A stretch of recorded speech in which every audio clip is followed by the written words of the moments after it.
Assalamualaikum warahmatullahi wabarakatuh. Salam sejahtera bagi kita semua. Om Swastiastu, Namo Buddhaya, salam kebajikan. Perkenalkan, nama saya Muhammad Ali Masyuri, SPDI MM, selaku dosen tetap Sekolah Tinggi Ilmu Ekonomi Mahardika Surabaya. Program studi S1 Manajemen dengan NUPTK 6049 7626 6313 7003. Dengan penuh rasa tanggung jawab dan komitmen terhadap pengembangan pendidikan tinggi di Indonesia, mohon izin saya menyampaikan pernyataan diri dosen atau PDD dalam rangka Unjuk Tridharma Perguruan Tinggi atau UKTPT pada bidang pengajaran. Video ini dibuat sebagai bagian dari proses sertifikasi dosen gelombang 1 yang diselenggarakan oleh Kementerian Pendidikan Tinggi, Sains dan Teknologi atau Kemendikti-Ristek tahun 2026. Pada kesempatan ini saya akan memaparkan salah satu mata kuliah yang saya ampuh, yakni mata kuliah Manajemen Sumber Daya Manusia pada semester 4 dengan kode mata kuliah 4023024 dengan beban 3 SKS. Untuk metode pembelajaran pada mata kuliah ini dirancang dan dilaksanakan dengan menggunakan pendekatan project based learning yang juga memperkenalkan pembelajaran berbasis project learning. Pada kuliah Manajemen Sumber Daya Manusia bertujuan memberikan pemahaman kepada mahasiswa mengenai konsep, fungsi, dan peran strategis sumber daya manusia dalam organisasi.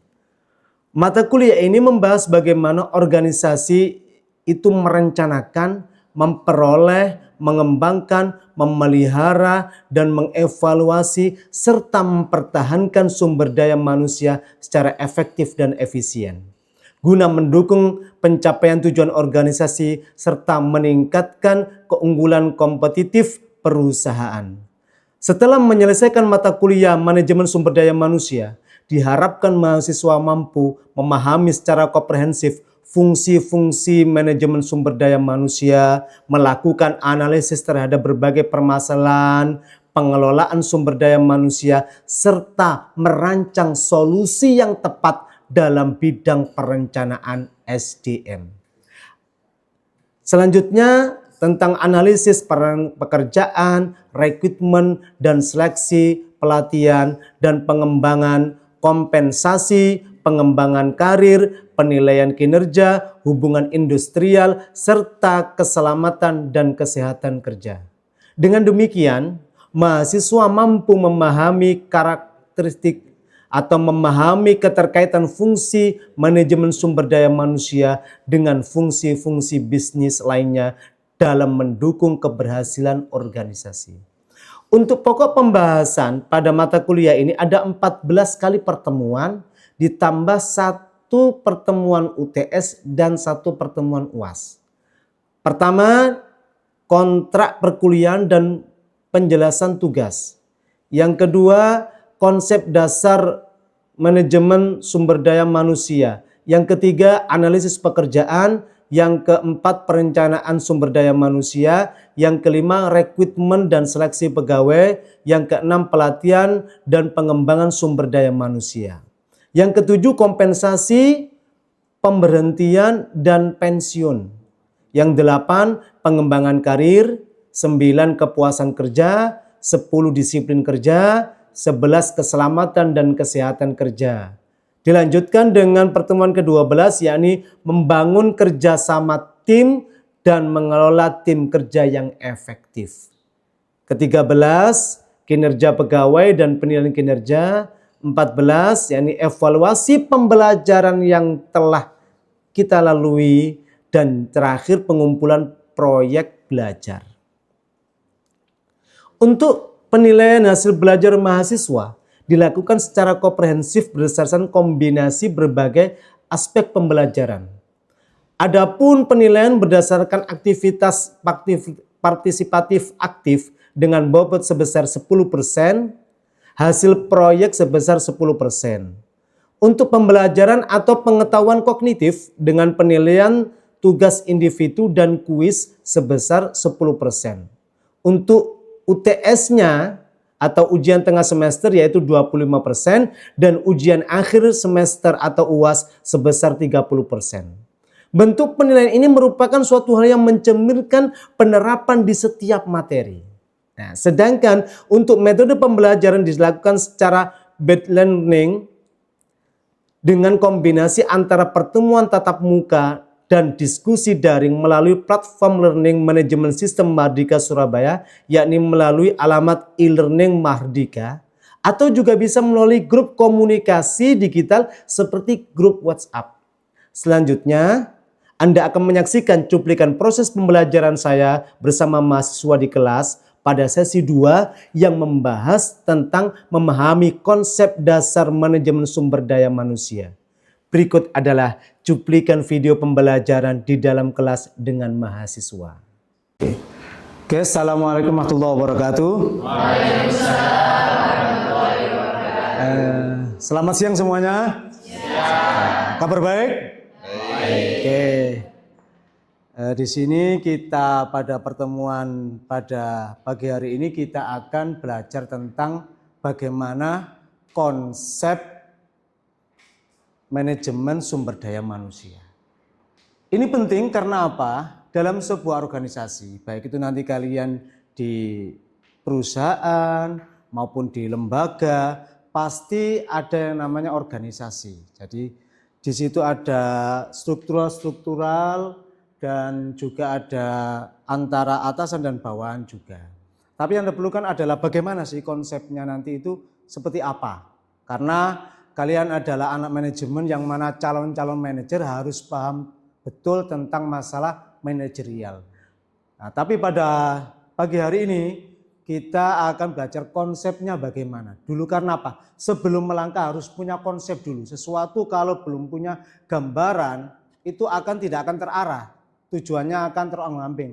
Oleh karena itu pada pertemuan ini kita akan belajar bagaimana konsepnya, tujuannya bagaimana. Supaya lebih tahu. Oke ya. Kalau setelah konsep dasar manajemen sumber daya manusia itu mengelola aset yang terpenting, yaitu di antara jumlah pegawai dan apa saja yang tugas-tugasnya itu yang terpenting. Ya. Memang tujuan utama SDM adalah memastikan organisasi itu memiliki jumlah atau kuantitas dan kualitas tenaga kerja yang tepat. Itu yang terpenting. Tepat pada waktu yang tepat pula. Nah, dengan motivasi dan kompetensi untuk mencapai tujuan bersama. Jadi tidak bisa tujuan itu yang satu mengendaki ke arah timur, yang satunya menghadap barat, nggak bisa. Makanya harus disamakan persepsinya dulu. Dalam mata kuliah kita ini membahas memang kerangka PUAC. Planning, Organisir, Actuating, dan Controlling. Fungsi manajerial dan operasional, pendekatan strategis, serta tantangan menuju organisasi keberlanjutannya. Jadi programnya, konsepnya tidak hanya untuk saat ini, tapi untuk masa-masa berikutnya. Oke, berikutnya tentang evolusi ya. Evolusi peran MSDM. Karena dari tahapan 1 ke tahapan 2 akan berbeda memang. Nah, peran manusia dalam organisasi telah terbentuk sangat drastis. Dari sekedar faktor produksi tenaga kerja fisik saja, di era industrial menjadi pemilik modal intelektual dan mitra strategis dalam era modern. Jadi di modern ini tidak seperti yang dahulu, yang mana orang punya sawah, dikerjakan sendiri, dicangkuli sendiri, terus dituai sendiri, terus dijual sendiri. Ya, tidak seperti ini. Kalau orang ingin lebih maju, maka harus mempunyai konsep SDM yang lebih maju pula. Nah, perubahan, kenapa kok ada perubahan? Karena perubahan didorong oleh teknologi yang kompleks serta kebutuhan inovasi. Nah, transformasi ini menunjukkan pendekatan MSDM yang mengembangkan kreativitas, pengetahuan, dan kolaborasi lintas fungsi. Jadi dengan adanya teknologi kita tidak menolak. Adanya mesin yang baru, dengan adanya internet, kita tidak menolak, tapi bagaimana kita itu mendayagunakan. Jangan sampai kita dengan sistem yang lama menolak dengan perubahan teknologi, akhirnya di dalam organisasi kita jumud atau stagnan bahasanya. Kita harus juga mengikuti perkembangan teknologi pula. Maka perubahan paradigma dari input menjadi sumber nilai. Tentang definisi MDM, POAC dan sinergi ya. MSDM merangkum aktivitas perencanaan, pengorganisasian, pengarahan dan pengendalian. Ini sudah langsung diterjemahkan dalam bentuk bahasa Indonesia. Yang mana POAC ini diterapkan pada sumber daya manusia. Nah, POAC ini mempunyai siklus manajerial. Pertama, perencanaan kebutuhan SDM, menetapkan struktur dan tugas, memimpin dan memotivasi karyawan, serta mengevaluasi dan mengendalikan hasil. Nah, sinergi antara elemen fisik, keterampilan, dan yang non-fisik memotivasi kerja, bagaimana agar karyawan tetap semangat, dengan budaya kerja yang bagus, maka terwujudnya nilai-nilai yang bagus akan menghasilkan kinerja organisasi yang optimal. Gitu. Memang dua pilar yang penting. Apa saja dua pilar itu? Antara kuantitas dan kualitas. Kuantitas memiliki jumlah tenaga yang memadai. Jadi setiap tempat dalam artian ada yang manajerial produksi, ada yang manajer SDM, ada yang manajer keuangan, semuanya harus ada orangnya. Dalam artian ada tugas kelompok yang masing-masing. Jadi jangan sampai satu orang mempunyai beberapa tugas yang berbeda. Akhirnya apa? Ketintapindian antara tugas yang satu belum selesai, muncul lagi tugas yang baru. Maka organisasi seperti ini adalah kurang baik atau kurang sehat. Jadi kuantitas memastikan kapabilitas personal, sedangkan kualitas menentukan inovasi, adaptasi terhadap lingkungan dan teknologi, terus kecepatan pertumbuhan organisasi. Nah, investasi pada pengembangan kualitas SDM yang diantaranya adanya pelatihan, sebelum bekerja ada pelatihan, lalu ketika bekerja ada monitoring, setelah itu akan menjadi sebuah kultur atau budaya yang mana setiap SDM atau setiap SDM itu tahu cara kerjanya, apa yang harus dilakukan, kapan dan di mana. Mempercepat pencapaian visi strategis suatu keperusahaan yang mana visi tadi disepakati bersama. Oke. Lalu tentang fungsi manajerial. Fungsi manajerial di sini adalah dia itu adalah merupakan roda penggerak. Jadi roda penggerak suatu organisasi. Fungsi MSDM meliputi diantaranya adalah perencanaan SDM yang sistematis. Jadi ada tahapan-tahapan, tidak langsung semuanya gitu, tapi ada tahapan-tahapan 1, 2, 3, semuanya ada tahapannya. Proyeksi kebutuhan, potensi, dan jumlah. Bagaimana yang harus dibutuhkan, mana yang kurang, mana yang perlu harus dilengkapi. Nah, itu pertama. Yang kedua, perorganisasian.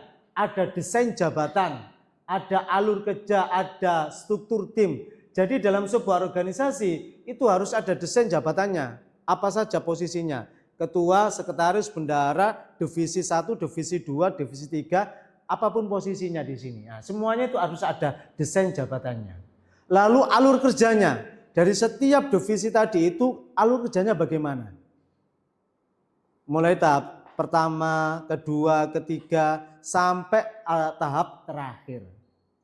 Lalu dari sebuah divisi tadi dimulai sebuah tim kerja, teamwork saja. Akhirnya nanti mereka akan bisa sinergi, jadi kerjasama, tidak dilakukan oleh perorangan. Jadi merupakan sebuah tim yang sukses gitu. Lalu ketiganya adalah pengarahan, kepemimpinan, komunikasi, motivasi. Jadi setiap divisi tadi itu ada yang namanya pimpinan. Lalu dari pimpinan nanti menginjak ke bagian manajerial, siapa pemimpin koordinatornya. Jadi semuanya ada terstruktur. Terus dijalinlah dengan komunikasi yang baik. Di antaranya antara bawahan dan pimpinan harus menjadi komunikasi yang baik. Jangan sampai pimpinannya maunya ke arah timur, anak buahnya ke arah barat. Nah, ini harusnya ada komunikasi. Jangan sampai ada miskomunikasi atau ada jeda hubungan. Lalu berikutnya motivasi. Setiap seorang pasti mengatakan lelah, capek, itu pasti. Tapi sebagai pimpinan harus bisa memotivasi anak buahnya. Harus bisa memotivasi bawahnya agar supaya apa? Tetap semangat dalam bekerja. Yang keempat yaitu pengendalian. Pengendalian di sini diantaranya monitoring kerja. Jadi ketika sistem itu sudah ada tahap-tahapannya, ketika sistem itu sudah direncanakan, malu dijalankan. Nah, dijalankan inilah ada yang namanya monitoring kerja, pengawasan. Jadi tidak hanya dikasihkan tugas, dilepas, bukan hanya itu saja, tapi ada pengawasan. Pengawasan di sini dalam artian yang positif, bukan hanya pengawasan yang berarti negatif. Maksudnya bagaimana, Pak? Pengawasan yang negatif itu seperti hanya kayak diintimidasi. Kamu salah, saya tulis poin negatif atau pengurangan kredit poin. Tapi tidak seperti itu. Ketika bawahan itu bekerja atau operasional itu mulai berjalan, maka di sini monitoring. Apabila terjadi sesuatu yang bisa membutuhkan untuk bantuan, maka seorang pimpinan di situ harus ikut terjun. Bukan hanya memberikan solusi yang tidak ada gunanya atau hanya teguran saja, tapi juga ikut andil juga. Seperti itu kalau memang situasi bantuan itu dibutuhkan. Lalu adanya kebijakan dan koreksi, makanya terakhir nanti ada evaluasi, makanya ada evaluasi kerja. Gimana yang telah program yang sudah direncanakan tahap 1, tahap 2, tahap 3 ini berjalan sesuai dengan ekspektasi atau belum. Mana yang menjadi masalah, mana yang ada kendala. Disitulah nanti perlunya pimpinan itu memberikan evaluasi. Bukan hanya evaluasi untuk menjustis yang negatif, tapi bagaimana permasalahan-permasalahan dalam organisasi ini kita selesaikan bersama. Karena apa? Kita merupakan teamwork atau tim kerja bersama, bukan suatu yang harus dipersaingkan, tidak, tapi kita tim bersama. Nah, makanya POAC ini implementasinya ini menjaga kesinambungan antara personal dan responsif terhadap perubahan. Lalu fungsi operasionalnya bagaimana? Operasionalnya merupakan jantung dari aktivitas. Jadi fungsi operasional SDM adalah pelaksana harian yang mencakup rekrutmen dan seleksi untuk memperoleh talenta yang tepat. Jadi setiap orangnya kan diteliti. Ini passionnya di mana dia? Masuk di manajemen operasional atau ke manajemen penjualan atau marketing, ataukah dia masuk ke manajemen keuangan atau yang masuk yang di produksi. Nah, ini nanti makanya harus itu tujuannya untuk seleksi memperoleh talenta yang tepat sesuai dengan personnya SDM. Pengembangan dan pelatihan untuk meningkatkan kompetensi keberlanjutan. Setelah kemampuan seorang karyawan di situ, lalu tahapannya ini harus bagaimana? Agar supaya apa? Karyawan ini pengetahuannya tidak hanya stagnan di situ saja, tapi ada perkembangan. Pengembangan yang berkelanjutan. Jadi tambah lama kerja di suatu organisasi tersebut atau perusahaan tersebut, tambah pintar, tambah baik gitu. Tambah mempunyai nilai yang lebih. Lalu kompensasi dan reward untuk menjaga motivasi. Jelas, ada kerja, ada uang, ada lembur, ada tambahan, itu pasti. Jangan sampai karyawan kerjanya lembur tapi tidak ada tambahan. Ini merupakan suatu kezoliman ya. Merupakan suatu kezoliman gak jelas. Tambah kerja, gaji tetap. Tambah pekerjaan, tambah waktu, tidak ada perubahan pada gaji. Ini merupakan organisasi yang tidak sehat. Kenapa di situ? Ada permasalahan apa di situ? Nah, di sebuah organisasi itu. Ataukah memang ini lagi ada kerja bakti bersama? Nah, Di situ nanti akan timbul permasalahan. Nah, semua proses harus terukur, adil, dan berorientasi. Kalaupun memang ada jam tambahan, ada lembur, ada tambahan pekerjaan, maka seseorang itu sudah pantas mendapatkan tambahan dana atau tambahan reward seperti itu. Oke, sekarang pendekatan strategis dalam MSDM harus awalnya bagaimana? Cara pendekatannya bagaimana? Apakah langsung jerak sistem PUAC harus gitu ataukah ada pendekatan? Ada pendekatan. Pendekatan strategis mengarahkan SDM untuk mendukung tujuan bisnis. Tujuannya dulu bagaimana? Awalnya, apakah ada perubahan dengan visi misi? Kalaupun memang itu perlu perubahan antara visi misi mungkin disebabkan karena perubahannya teknologi, maka perlu dirubah. Nah, perlu membangun hubungan industrial yang harmonis. Jadi semua harus mengetahui paham agar supaya apa? Tidak terjadi kesalahpahaman atau miskomunikasi. Hanya pimpinan saja yang diberitahu, manajer-manajer saja yang diberitahu, tapi divisi dan karyawannya, bawahannya tidak diberitahu, nanti akan merasa bahwa dia itu hanya dipesuruh saja, diberi kejadian bahan suruhan saja. Tapi ini yang nggak baik. Maka setiap karyawan harus memahami visi dan misi perusahaan. Gitu. Agar supaya sinergi tujuan dari sebuah bisnis tersebut diakui bersama, disepakati bersama. Gitu. Nah, untuk menyeimbangkan kepuasan karyawan dengan produktivitas serta menegakkan prinsip keadilan seperti equal employment opportunity. Nah, strategi SDM juga meliputi perencanaan suksesi, employee branding, dan pengembangan budaya organisasi yang mendorong kepada inovasi dan retensi talenta. Dalam artian apa? Perusahaan itu ketika menghadapi sebuah keadaan yang tidak memungkinkan, mohon maaf seperti hanya kemarin, seperti ada corona, terjadinya lockdown, itu harus semua karyawan harus memahami memang diparuh-waktukan ataukah dijadikan beberapa hari saja sama WFH. Nah, itu harus semuanya memahami. Jadi dan juga menyadari karena apa? Inginnya tetap masuk kerja, tapi keadaan tidak memungkinkan. Maka perusahaan harus mempunyai strategi dalam SDM ini. Strateginya bagaimana? Strateginya mereka itu harus melalui pendekatan tentang masalah satu persamaan persepsi. Ini sedang kondisi seperti ini. Perusahaan mengalami kemunduran. Kemunduran dalam artian pengurangan penjualan. Nah, seperti karena lockdown di mana-mana juga terjadi. Semua perusahaan bukan hanya perusahaan di tempat dia bekerja, tapi juga semua lini pekerjaan. Oleh karena itu, maka kita harus memahami. Ya, seperti itu harus menyamakan persepsi dulu. Nah, intelektual pikirannya dulu dibangun, hatinya dibangun dulu, maka akan timbul kesadaran. Jika kesadaran itu muncul, maka mereka akan mengalami pemahaman dan tidak akan ada pemberontakan di situ. Tapi sebelum Pak Ali kasihkan tugas, mungkin dari kalian ada yang perlu ditanyakan, silakan. Ya, saya Pak. Ya,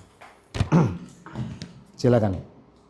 Izin bertanya Pak, bagaimana peran AI terhadap sumber daya manusia yang berpengaruh di era sekarang? AI ya? Ya. Bagaimana peran AI terhadap Sumber daya manusia. sumber daya sekarang? Pak, kan sekarang itu kan macam-macam Pak. Kan adanya AI ini apakah masih fungsi AI ini terhadap SDM? Kan tidak semuanya bisa dikerjakan dengan robot gitu. Ngapain ada manusia? Nah, tapi disinilah kadang pemahaman tentang masalah digitalisasi itu orang itu kadang ada yang menerima, ada yang menolak. Tapi sebagai calon-calon manajer, kalian tidak boleh menolak dengan adanya perubahan teknologi. Lalu kita fungsikan bagaimana AI itu?